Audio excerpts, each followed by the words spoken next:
Hi, and welcome to Counseling and Family Therapy Clinic video about how to transfer clients. Today I'll be talking a little bit about how to transfer clients in an appropriate fashion and the purpose of transfers. And I'll be talking a little bit about how your warm handoffs will go with your clients, whether you are the new intern who is going to be receiving the clients, or you are the previous intern who will be um, transferring the clients to the the newer intern that's coming in, or the newer practicum student. And so I'll talk to you a little bit today about what our policies are. Um, First, it's important to know that there is a policy on transfers and kind of closures. And what you do is to go into the record when you're ready to transfer a client. Make sure that you have had your supervisor's clearance on transferring clients. First of all transfers are reviewed with your supervisor during supervision or during some other time that you may speak to them about the transfer or warm handoff. And what you need to do is to make sure that you are seeing the case closing and transfer section in the handbook that we have prior to doing so, um, to make sure that you're in compliance. Um, so it's important to discuss or just kind of look over the form with with your supervisor. Go into the Counseling and Family Therapy Clinic's EMR, which is right now Simple Practice, and look for that case closure or summary form under the Assessments tab. And so you would go into your clients, the specific client that you plan on transferring, and you would complete the case closure or the transfer summary sheet. And after you go into that particular sheet, um, let's see here.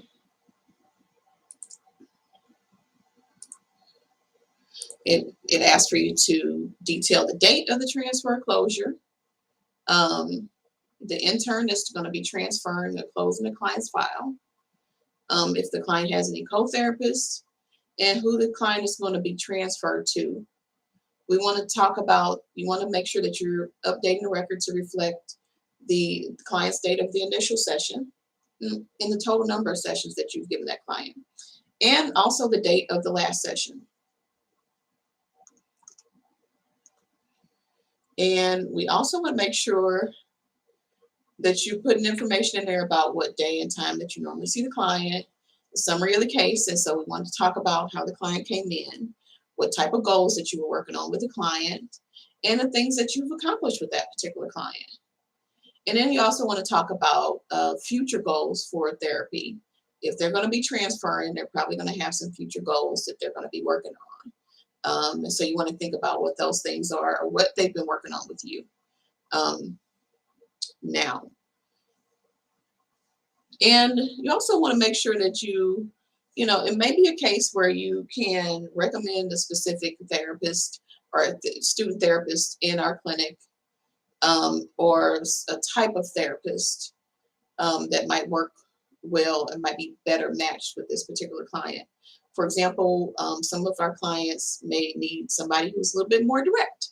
Some clients may not take that information of directness in that specific way. And so they may need somebody who's a little bit, who's willing to be a little bit more indirect with them, because it just may not work out well with regard to their philosophy of change. So we want to kind of make sure that we're matching them up in that regard.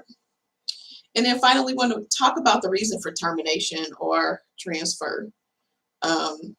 If you're leaving and you're graduating, obviously, that may be a reason for transfer. And so we want to make sure that we're just documenting all these things into Simple Practice under the Assessments tab. You're going to hit that plus sign, and then you're going to go to CFTC transfer and closure information. and put all that information in there that I just mentioned. And then finally, we want to set up, if you are the the therapist who's going to be leaving, you want to make sure that you are in simple practice setting up your times as regular with your client. You are reaching out to the new intern that's coming in and setting up a time that works best for you, your client, or clients. And you want to make sure that and that new intern who's coming in, you want to make sure that you are going to collaborate with them. So you give them information about those things about that you worked on with that client, and talk about what the client needs during that particular time. Then you want to make sure that you are sending a copy of the video link for the call in advance to the new therapist that's coming in, if that makes sense. And then you want to make sure that you are following a specific, script. You can, or just even structure. So you want to make sure that you are either structuring the therapist to come in at the beginning, or they can come in at the very end. This process should not take over 15 minutes. I've seen it take as little as 5 minutes, all the way up to 15 minutes. And so you want to make sure that they're coming in towards the end or the beginning. And you want to make sure that the new therapist, you go ahead and introduce the new therapist to the client, discuss what you've been working on in front of the client, and discuss how far they've come. So just kind of summarize what you all have been working on and how far they've come. And you also want to discuss the client's progress and what seems to work well for the client and what hasn't seemed to gone over so well. You also might want to discuss that. And so the new intern, you want to make sure that you are adequately introducing yourself, that you let them know that you'll be with us for 3 semesters, or 2 semesters if that has been something that's already agreed upon. You want to talk to your new client, about how you view change. And so your clients don't really know a lot about a lot of these therapeutic methods or anything like that. And so you want to talk about how you view change. I view change happens. I think that change happens when we change our behaviors, or I think change happens when we change our mindset about something.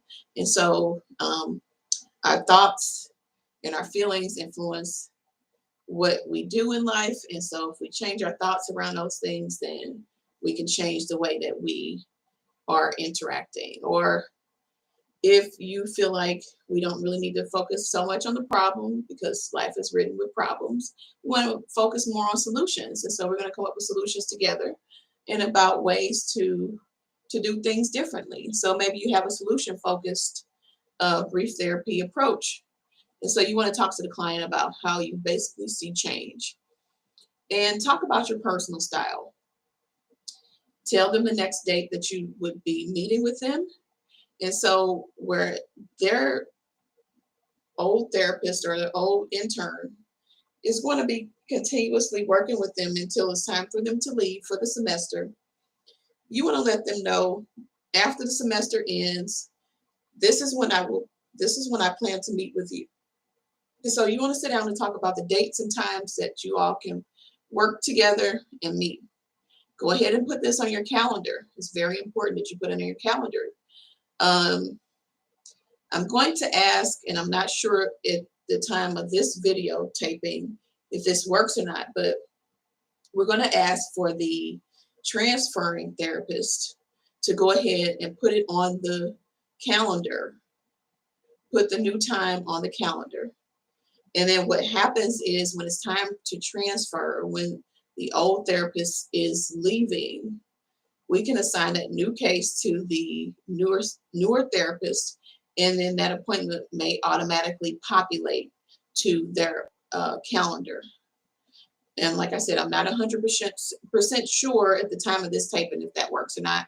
But if it doesn't work, one way to just kind of back it up is to make sure that you all who are the new therapist interns or the new student interns or the new practicum students are going to go ahead and put that information down on your paper calendar or your electronic calendar that's affiliated with TWU. So that way that you can, you can have that information already available to you. And then when you start in the clinic or prior to you starting in the clinic, you will just go ahead and verify in simple practice to make sure that that person is already on the calendar and that they have the reminder that goes out and things of that nature.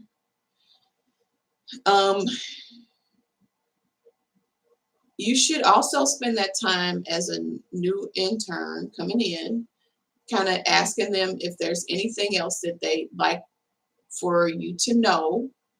Ask the client if there's anything else that you'd like them to know about themselves. And they may say yes, and they may give you some more information, and they may say no. And then you want to go ahead and talk about ways that they can get in contact with you as well. And you want to make it very clear that you cannot start working with them until said date, the beginning of the new semester. And you want to make that perfectly clear.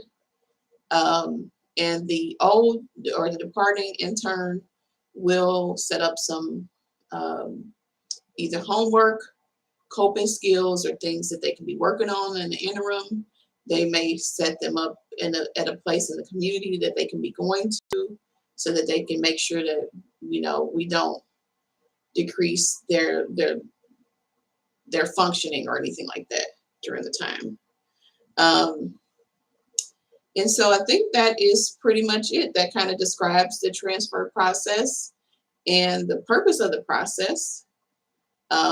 If we did not talk about the purpose, again, it's just to make sure that our clients are in good hands and that we are making sure that we're facilitating great continuity of care for our clients. And so that is why we don't want to let anybody fall in between the cracks. We want to make sure that our clients feel confident in the transfer process and they feel a little bit of confidence in who they will start to work with. And so they'll have a time to kind of process a little bit more with their departing intern and, kind of grieve that relationship, but then be ready to get on board with the new student therapist or new intern. Okay, thank you.